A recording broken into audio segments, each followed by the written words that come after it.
Всем привет, друзья!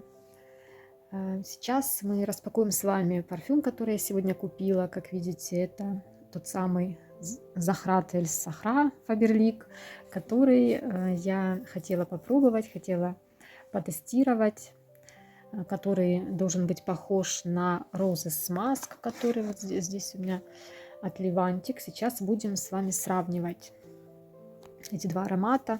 Вот видите, у меня такой тут звериный плед. И тут уже главный зверь уже на месте. Это моя кошечка. Так, сейчас, значит, распакуем этот флакон. Магазинчик, где вот это отделение Фаберлик. Там написано, была вывеска там, что можно заказать товар по каталогу, парфюмерия, косметика, в общем, всякое разное. Очень красивая коробка такая нарядная, вся в золотых каких-то орнаментах, надписях. Прям мне уже нравится. Ну, нам, девочкам, да, такое нравится. Коробочку хотелось бы открыть как-то более-менее щадящим способом, не порвать, конечно.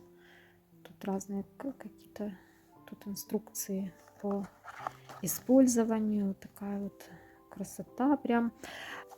Вот, смотрите, какая тут красота. В каталоге он стоил 1500. Я решила, что за 1500 за полную цену я, конечно, не буду его покупать. А он сейчас стоит не 1500, а можно за 1000. Ну, я не агитирую вас, конечно, это покупать, но просто так, к сведению, кому может быть интересно, то сейчас я так поняла, что с 20 мая такая цена, как раз вот в каталоге, который начался с этой даты. Я спросила насчет синего аромата. В синем флаконе тоже он меня интересует. Там вроде как кофейный какой-то запах заявлен, такой похожий на Black Opium в Saint-Laurent. А мне Black Opium нравится, поэтому тоже я попросила мне нанести капельку на руку и пошла дальше нюхать этот аромат и знакомиться со своей покупкой. В общем, вот такой флакон. Тут, наверное, плохо как-то камера передает его цвет.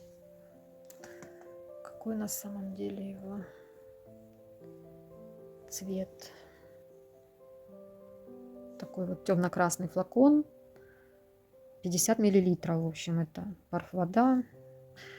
Крышечка пластмассовая, как я понимаю. Такая выкрашенная в ярко-золотистый цвет. Да, крышечка, конечно, легкая достаточно. Крышечка только со стороны смотрится неплохо, да. Ну, она как бы аккуратно, здесь все аккуратно сделано, но, конечно, она не металлическая, поэтому, ну, и такой вот немножко прямо ярко-желтый, такой немножко этот цвет дешевит. Ну и материал, конечно, да, такой недорогой, но сам флакон, да, здесь такие золотистые надписи, красиво сделан. Нанесу на руку, буду нюхать. Так. Ну, пятно такое как-то, знаете, стекает жиденько так. Ну, в начальных нотах это, конечно, как-то не особо похоже на Roses Mask в первых нотах. Может быть, в раскрытии. Может быть, еще, конечно, этот флакон должен постоять, прежде чем он... Из пробника запах был похож, действительно.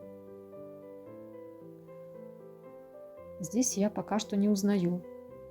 Какой-то запах в первых нотах более сладкий. Ну, сейчас вот он становится более посвежее. Становится более свежим. Первые ноты какие-то были такие гурманские более.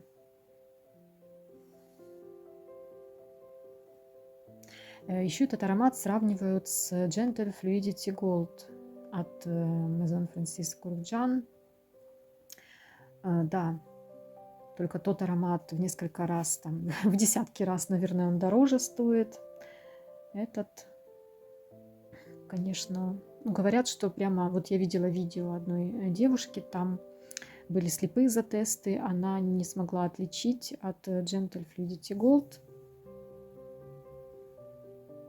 И сказали, что ароматы супер похожие. Ну, прям такая бюджетная замена Куркджана, в общем. Конечно, меня эта аналогия привлекла, конечно, мне сразу это надо, хотя бы попробовать, если там дорогущий аромат, которого даже у нас в городе, наверное, негде даже его понюхать. Но надо, правда, будет посмотреть тоже, наверное. Если где-то в распив есть, то можно будет сравнить.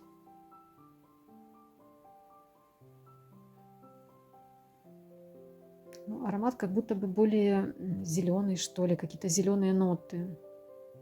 В отличие от Roses Mask, как будто какая-то зелень присутствует. Мне кажется, что все-таки Монталь, вот эта смесь вот этого мускуса с розой, да, она какая-то такая вот непростая, она довольно сложная, она и свежая, и при этом слегка такая с кислинкой. И эта кислинка вот дает ему отсыл к какому-то такому иудовому направлению, в общем, к восточному такому направлению ароматов дает отсыл.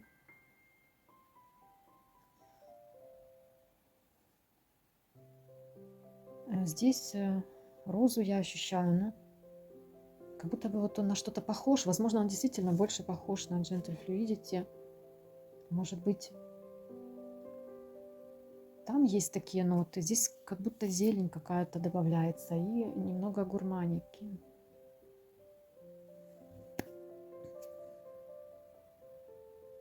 Я вставлю пирамиду. Посмотрите, что там есть. Слышу какие-то зеленые ноты.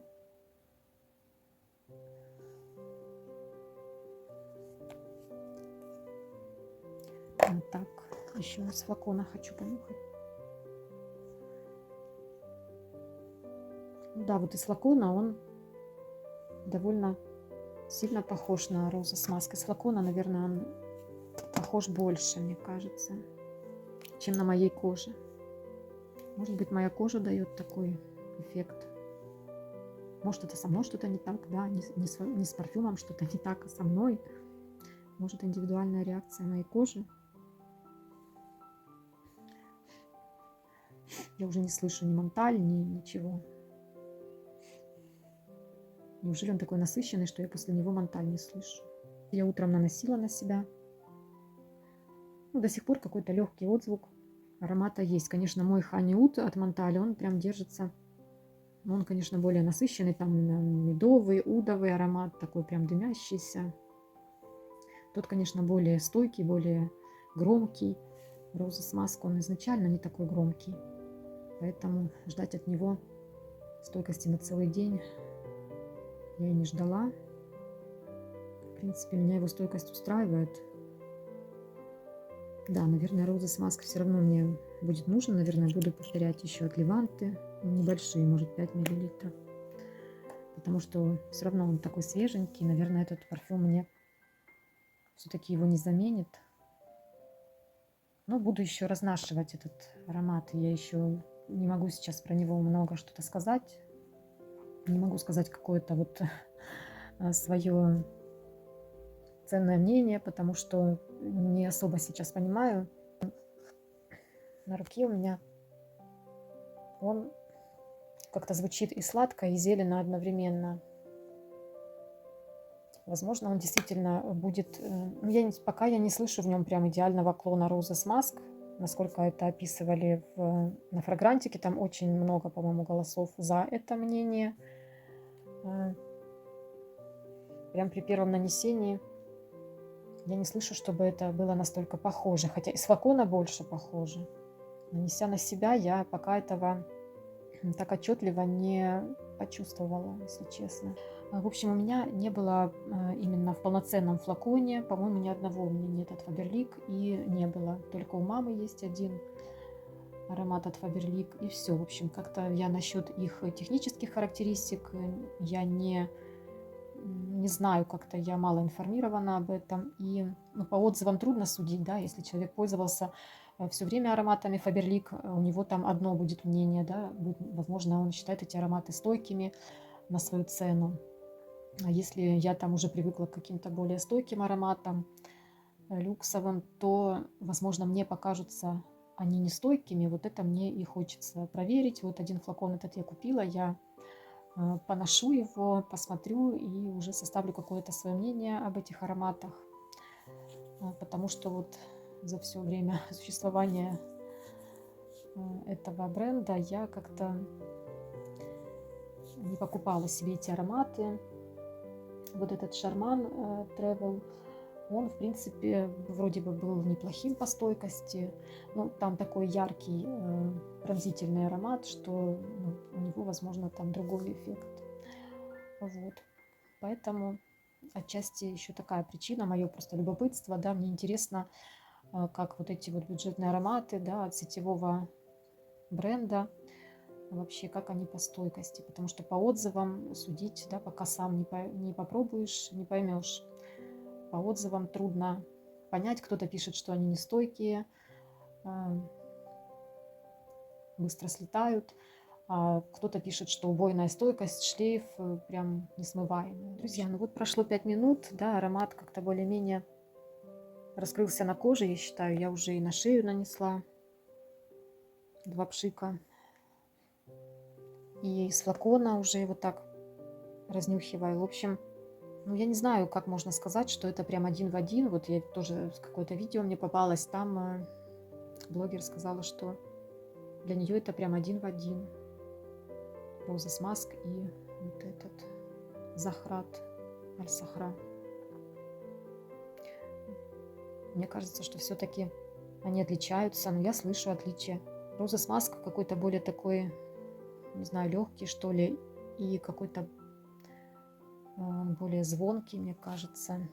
Roses Musk более свежий аромат. Все-таки роза такая более какая-то такая утренняя, свежая. Faberlic все-таки он более с какими-то гурманскими нотками. Понятно, что пирамида там отличается. В розовом мускусе Монталь там только 3 ноты, а здесь много нот. И есть какие-то гурманские, и ваниль есть тут, и пачули, насколько я помню. Поэтому ну, это не один в один. Нельзя так сказать, что один в один, как по мне. Можно сказать, что в одном направлении где-то похожее направление. Наверное, и как бы стоимость ингредиентов тоже. Все-таки розовый мускус, понятно, что более дорогой аромат изначально, и это ощущается. Там какие-то ноты более такие свежие, ну, по сравнению с этим ароматом даже они какие-то более акварельные, что ли, более такие изысканные, утонченные. Этот, если даже абстрагироваться от его цены, да, этот более такой подслащенный. На коже он не громкий, он достаточно близко сидит. Может и будет шлейф, но пока, конечно, это пока не окончательное мнение. Но мне кажется, не будет он таким вот стойким и громким. Тут, конечно, 50 мл, можно обливаться с ног до головы. Ну, конечно, тут ощущается, что вот Faberlic, что здесь больше нот, ну, больше какой-то такой замес. Тут и цветочности, и сладости, и зелени какой-то тоже тут хватает. Что-то такое вот сахарное ощущается, конфетное, такое что-то кондитерское. Даже где-то какие-то кофейные или какие-то шоколадные нотки. Не знаю, прямо как-то на коже, на моей совсем мало похож на Roses Musk. Из флакона больше похож. На моей коже не очень похож. Я не знаю, какой у меня тип кожи. Горячий, холодный. Почему-то мне как-то трудно определить. Вообще я все время мерзну.